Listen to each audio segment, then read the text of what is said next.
Добро утро, хора! Ден първи от приключението през август месец. Извинявам се зъбите и започвам да глася багаж. Да, сега ще видите календара. От 7 до 10 сме на палатка с тати. Да глася багажа за целия месец, тъй като няма прибиране до София. Днеска пътувам към Русе и утре потегляме към морето.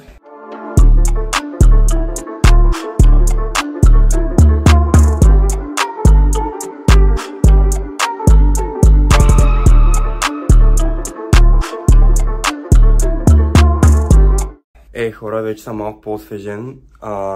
Нагласям багаж за цял месец горе-долу и ще бъде доста интересно, защото ще ходим на палатка, ще ходим и на Балкан, и на море, и не на палатка. Ще вземем лаптопа, вземем хард диска, вземем GoPro-то, вземем слушалки, зарядното задължително. Също вземем тези микрофони. Нова придобивка сами, HoloLens Lurk M1.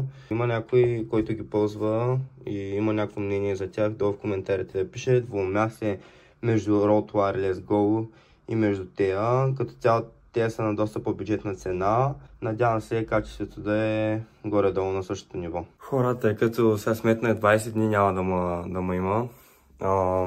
Това означава, че в принцип трябва да взема към 20 тениски. Ама аз мисля, че нямам толкова много, ще разчитам на това да се перем някъде. Да, 20 дена. Хора, буквално сложих абсолютно всякакви тениски, които имам. Тук имаме два стола, които вече не приличат на нищо. Но да, тук имаме един хамак, втори хамак, къмпинг душа. Сега това е едната палатка, която е на нашите. Тя е триместна с предверие. Ето тук може да видите.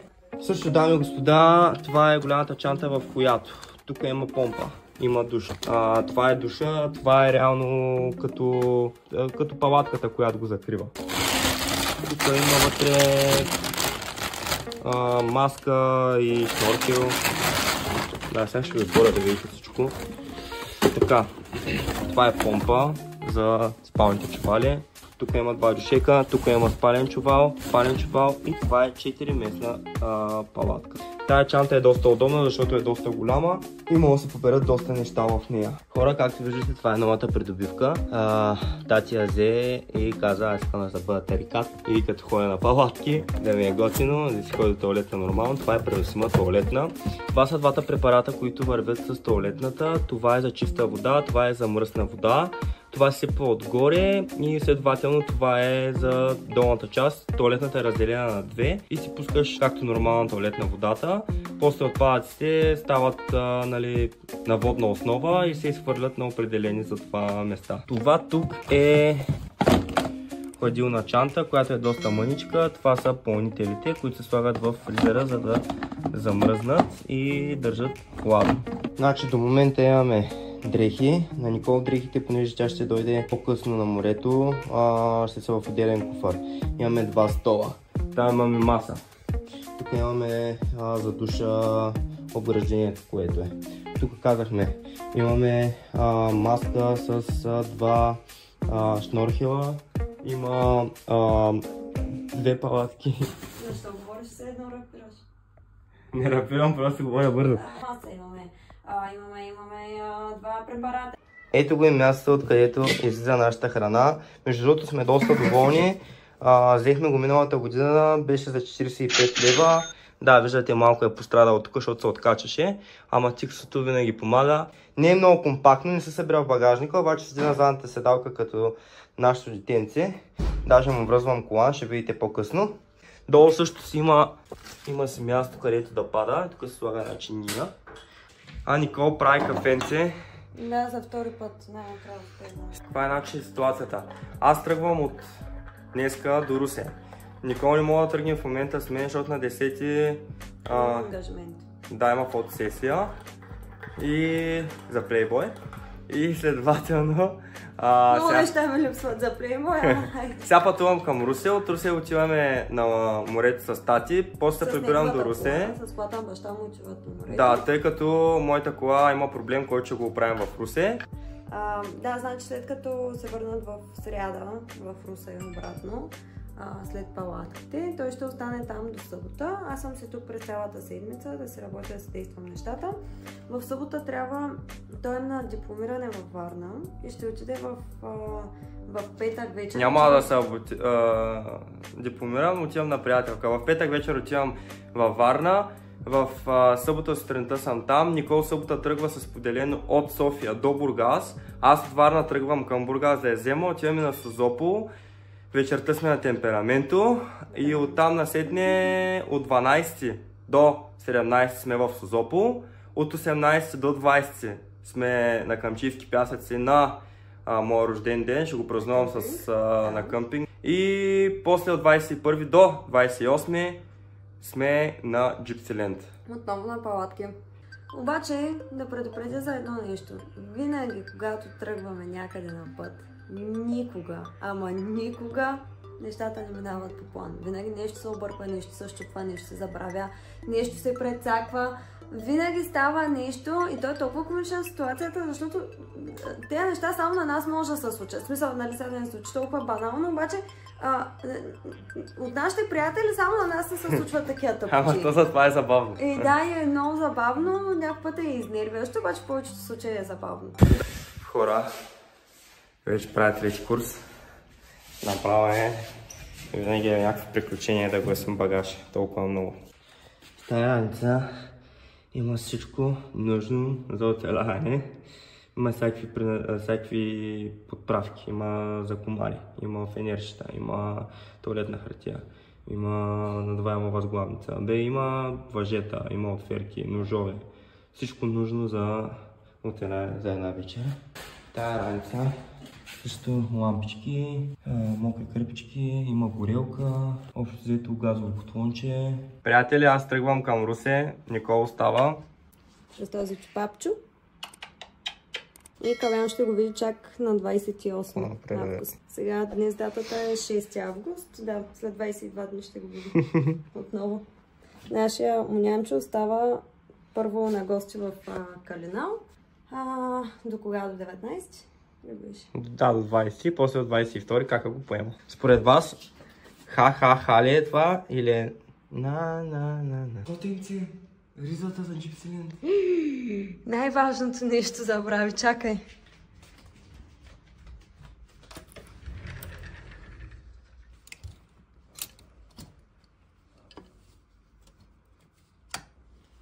Ето му е ризата за Gypsyland. Специално за това съм му я купила още, кога беше, май месец. Щеш да я забравиш. Ой, че яка. Да, с тези панталони. Няма да стане много шарено. Не, колкото по-шарено, толкова по-добре. Хора, тръгнах. Доста е празно без Николчето, за жалост. Просто имаше ангажименти, трябва да остане в София. Отзаде, както виждате, доста пълно. Забравих да ви снимам как е багажника, ама е пълно. Обаче тя като дойде с нейния куфър, ще стане още по-пълно.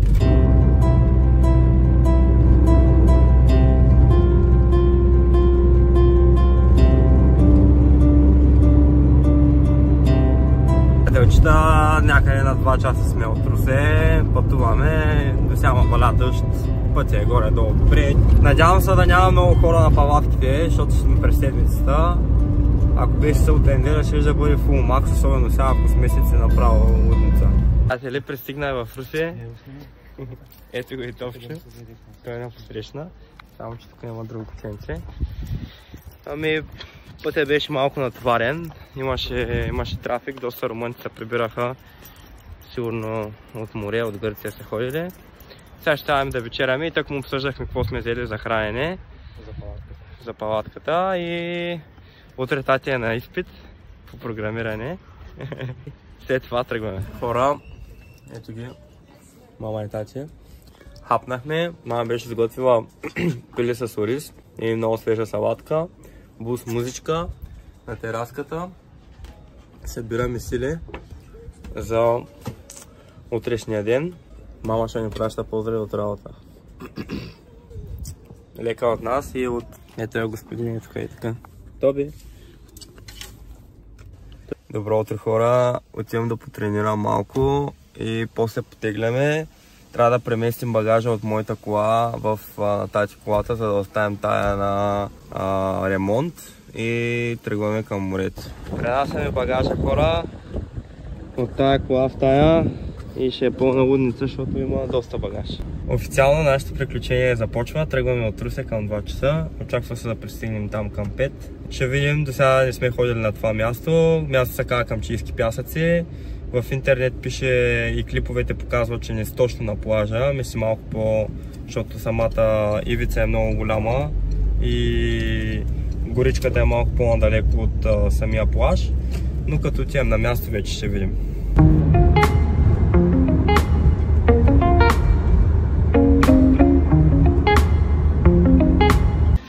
Хора, намираме се в Идъл в Провадия. Оказва се, че сме забравили месото в нас и сега трябва да поздравяме на ново месо. Да, горе-долу на час. Хора, наближаваме мястото, сега само зависи дали сме по правилния път. По GPS сме на правилния път, обаче доста е тесничко.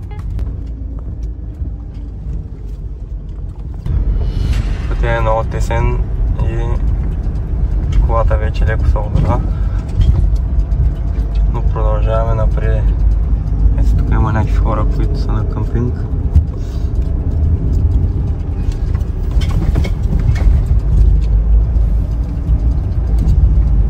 Тук продължават хората.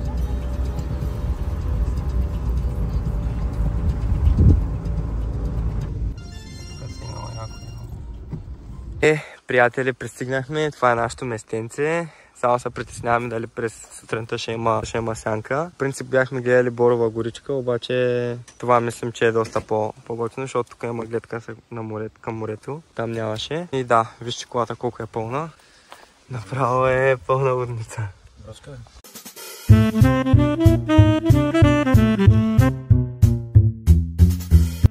Ето, дами и господа, и душа. Тачи го стяга. Е там по-навътре. Приятели, правим пълнене на химическа тоалетна, като следваме инструкциите, защото леко съм забравил. Значи това са двете части.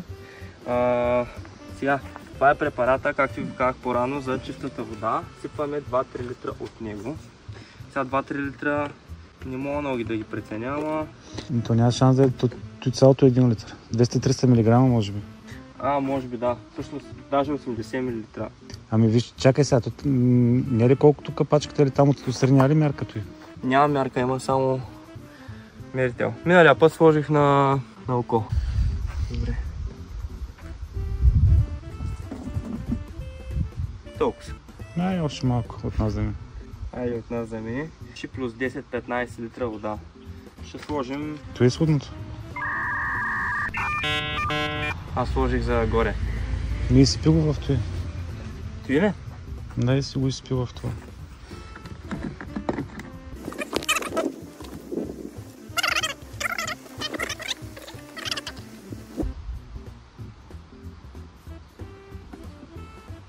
Дай. Дай къпни още малко, бе. Ай си. Добре, това е за изходната вода, това е за отгоре. И сега вече отгоре имаме... Ама... малка вода. Ти не трябва ли първо да го затвориш? Да го... И сега ти го прибираме. Така. Да? Погледнете.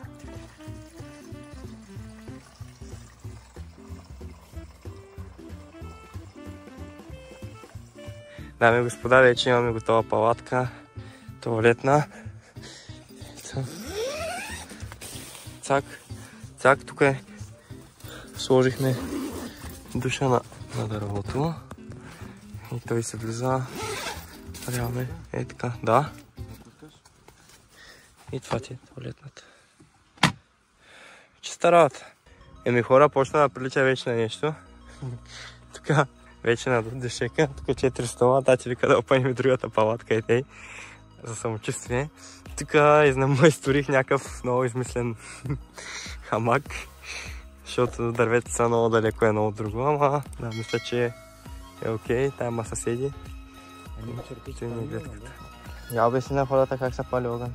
Първо е хубаво да имаме отдолу вестник или в случая имаме списание. Който гадно ни гори мамка му. Лидълско списание ни гори. После слагаме, важното е да е като пирамидка, или така? И после слагаме, ако имаме разпалки, и цялата идея е да е в такава форма. Да, с малки плечки, съчки, пръчки, които има тревички. После сме подготвили от този вариант, после имаме в колата по-дебелия вариант. Баткото на дървото. Тук си направихме някаква импровизирана миска. Дойде и тежката артилерия, дами и господа.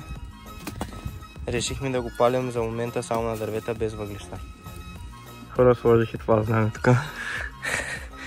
Тук изкопах дупка и сложих 3 пръта. Съпром да опъна хамак. Масичката, покривчицата. Айде на здраве. Ще ми се къде да качам лапичките. Ето вече местето е направо топ. Началото.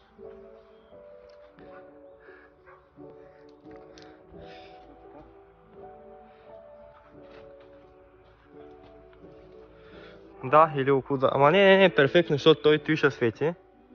А тая лед лампа, хора, се свързва с акумулатора на колата. Ето да я проследя. Так. Тук са свинска опашка. Тя харчи от тюна? Ето тук е свързано. И реално това свети през нощта. Ще ви снимам и как е през нощта. Айде на здраве! Айде на здраве! Ето го и резултата. Уникално нещо, дами и господа. Към нашата вечеря ще прибавим картофки и лук. И в момента жертва е направо в най-доброто състояние. Тук почнахме да палим някакъв импровизиран огън.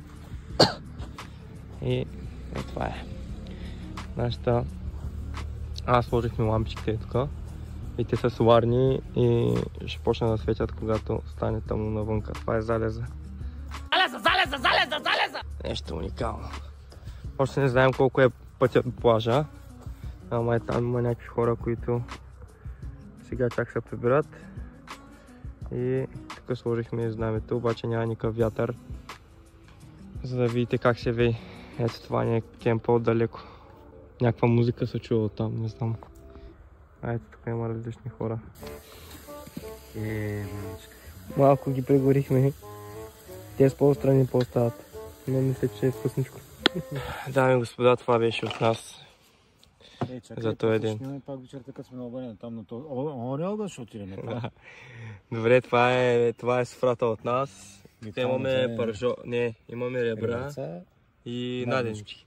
Тук имаме какво? Картофи, лук и лютичушки с... Които малко станаха на въгледи, ама няма проблем. Джинче, биричка и огънчето.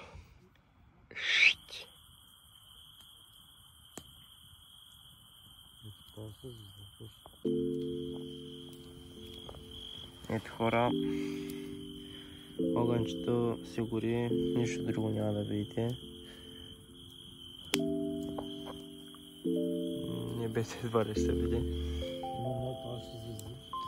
Да, има много падащи звезди, едното приличаше на извънземно, ама на такова сателитна чиния, обаче по едно време почна да изгасва. Чая да доближа, ама нищо не се вижда. Огънчето е супер. Хора, това е нашия къмпинг през нощта. Тук сме опънали една лента, която е вързана с колата. Аз по-рано ви казвам. Лято. Трябва да се облечем. Хапнахме много добре. И сега? Ето май мене. Кое? Я да видите какво следва. А така... Я вижте. Огънче топ. Право мръсен топ. Часа е 10, ама като нямаш компютъри и като природата те е завладяла, не ти пречи да си легнеш по нормално време.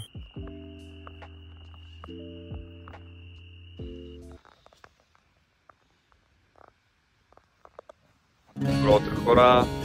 Съборихме се към 9. Цяла вечер беше доста студено, защото духаше много голям вятър. много силен вятър, той продължава да духа. Загъвахме се, бяхме с Анци, с спалните чували и успяхме да поспим до 9. Сега ще закусваме и ще ходим на плаж. Какво ще ядем? Ще ядем филии с пастети с краставица. Ето се направи на котлончето, се направи кафе. И даже си е хладно за потениска, не знам как ще е на плажа.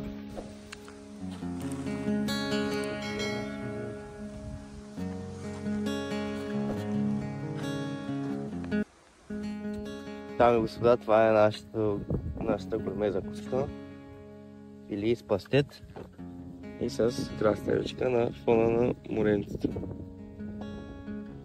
Дигнахме класата от пастет с краставица на прошуто с кашкавал. Барабар с мухи и с пчели. Първо отиваме към плажа. Вижте на каква красота. Там оставяме кемпа. Ама е доста ветровито. И това е плажа, хора. Аз не съм виждал отдавна. Няма никой.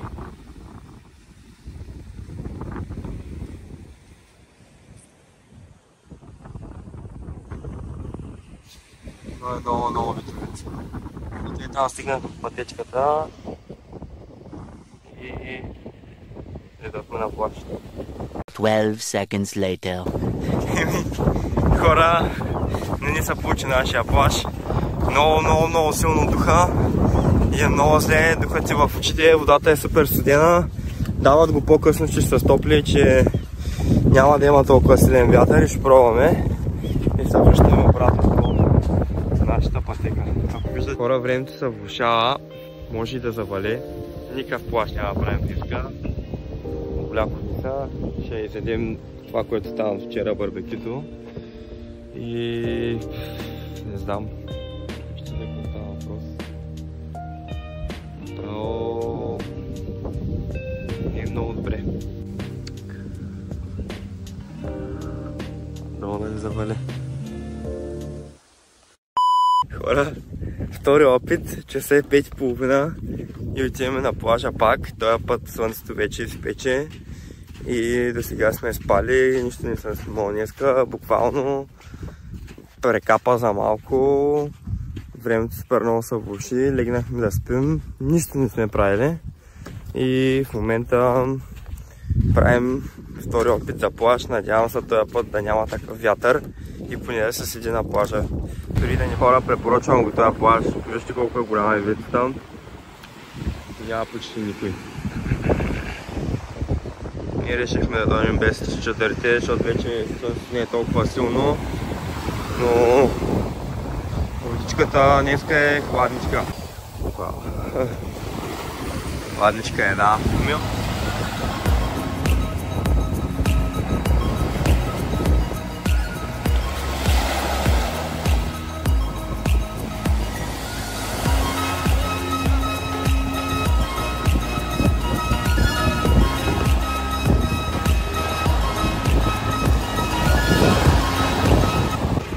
Водичката е топ, малко е хладна, ама като влезеш ще се постопляш.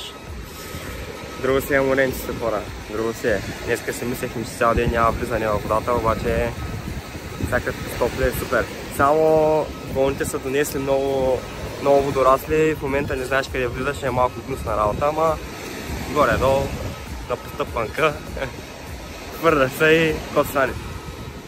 Ще седим до към 7-8, после да чеем да палим барбекюто и да хапваме.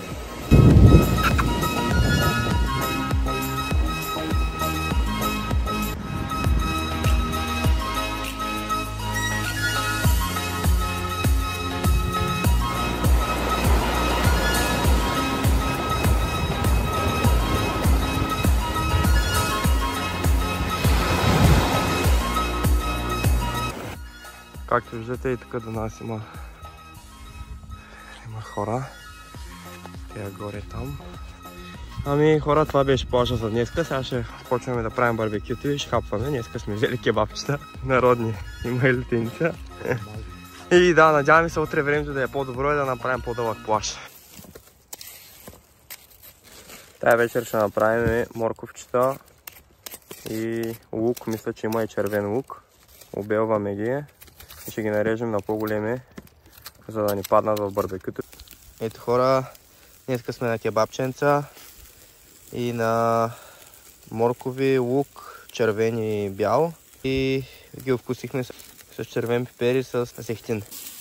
И ако не е хранике, няма да станат така готови. Продуктово позициониране, искам спонсориране.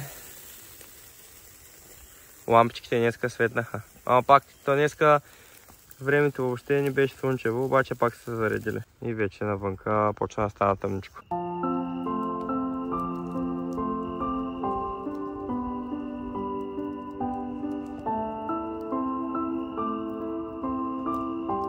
Директно добро утро от плажа, дами и господа. Днеска пак закусвахме филии с пастети с краставици и днеска времето е много по-добре. Пак духа доста вятър, но наистина е доста по-слънчево. Вчера спахме доста по-добре, духаше въобще вятър, сега излезе вятъра и се надяваме и морето да е по-чисто. Днеска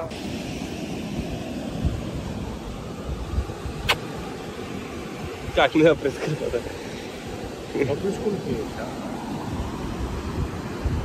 Как се казваше, приятел? Да.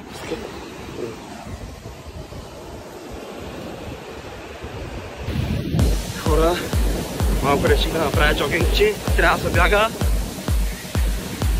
Ще гледам да стигна до моста и да се върна.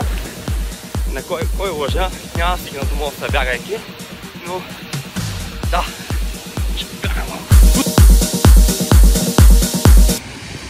Мъка, голяма мъка на плажа, мъчим се с такива буци кашкавал. Тежко ни е на душата.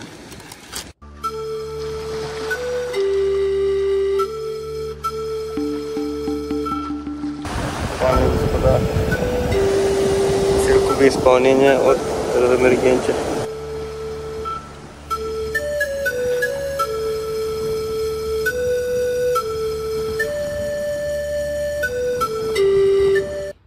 Хора, разхождаме се тук из къмпинга и на какво попаднахме. Някой е изкопал шахта. Специалисти са. Браво на изобретателя. Умно решение. С гледка към морето. Хора, последна сутрин от нашето приключение. Днеска закуската ще бъде сандвич с салами кашкавал. И след малко почваме да обираме абсолютно целия кемп. А днеска морето май е най-добро. Хора, нагласихме багажа и тръгнахме. Добре, че изпреварихме дъжда, защото сигурно на 20 км от къмпинга не заваля дъжд и то пороен. Пътуваме към Русе, изморени сме и около 3 часа някъде сгъвахме целия панаир. Сега ни чакат още към 3 часа път. Хора, надявам се клипа да ви е харесал. Абонирайте се, споделете клипа и коментирайте, ако имате някакви въпроси. Всяка година не справим такава традиция, само двамата по братски или по бащински и сински, по мъжки да ходим на палатка.